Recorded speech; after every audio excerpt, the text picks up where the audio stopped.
de uma busca e apreensão da Polícia Federal. O Gustavo Lima também teve o mesmo problema com a Polícia Federal. Então, nós entendemos, nós temos que separar os fatos. Primeiro, a investigação que tem que acontecer, e é bom que aconteça.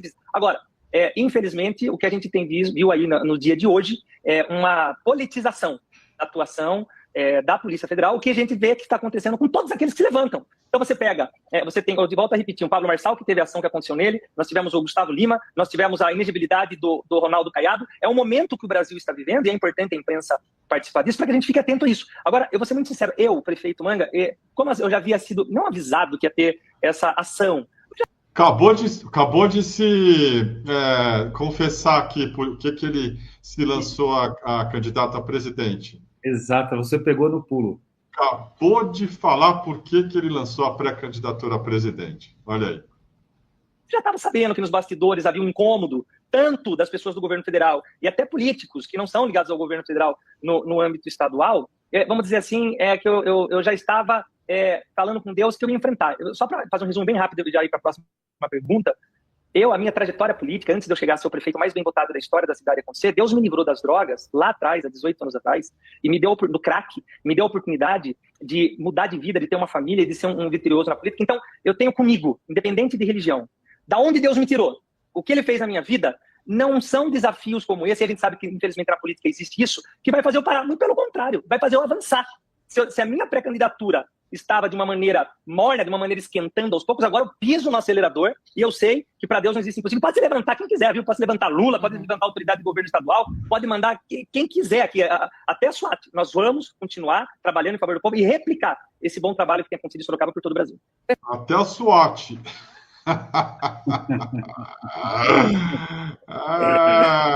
Meu pai do céu. Que aparece, hein?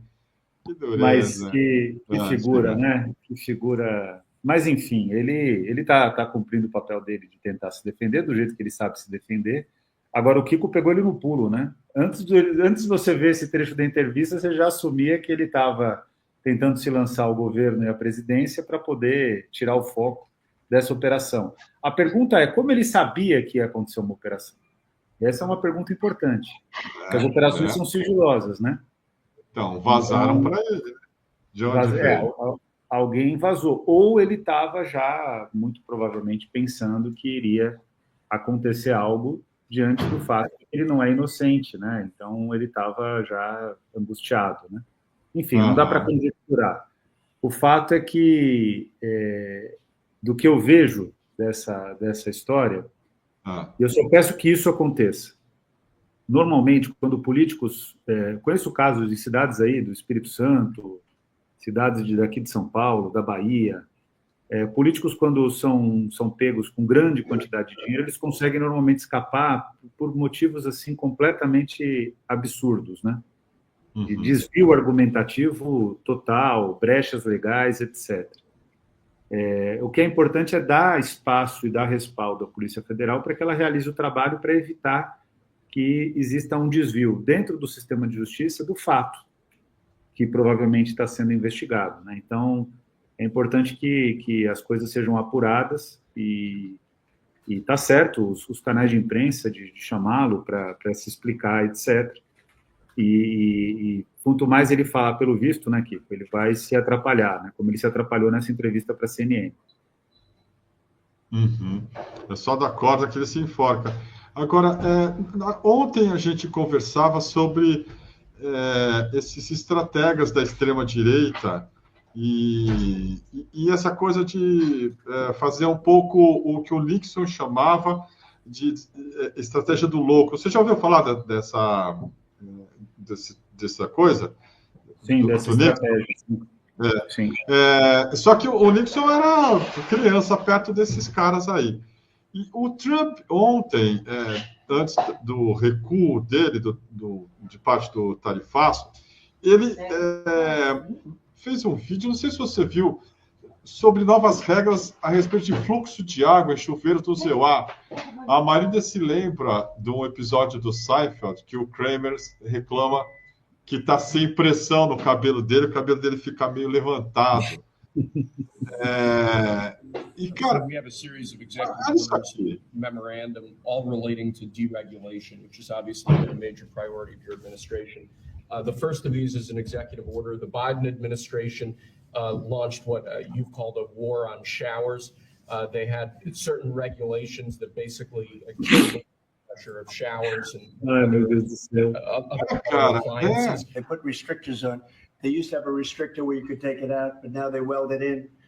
And you take a shower or wash your hands, whatever you do, including dishwashers where no water comes out. But you wash your hands, and in my case, I like to take a nice shower to take care of my beautiful hair. I have to stand under the shower for 15 minutes till it gets wet. It comes out drip, drip, drip. It's ridiculous. And what you do is you end up washing your hands 5 times longer. So it's the same water. And we're going to open it up so that people can live, and we're going to hopefully have Congress approve it so it's memorialized.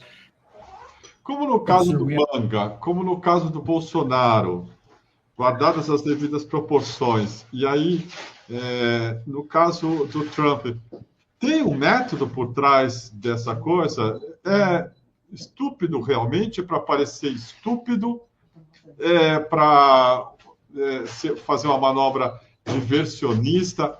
Qual que é a ideia por trás disso aqui, Daniel?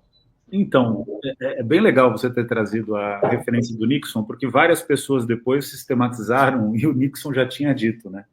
Sistematizaram de outras formas, né? Mas, basicamente, até aquele livro Engenheiros do Caos trata disso, né?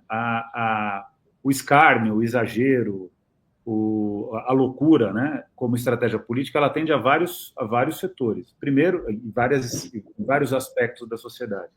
Primeiro, ela mobiliza os loucos. E ninguém é mais apaixonado, dedicado do que um louco. Então, tem esse objetivo. Eu me recordo que na campanha eleitoral, por exemplo, de 2018, quando eu fui candidato, era o auge do terraplanismo.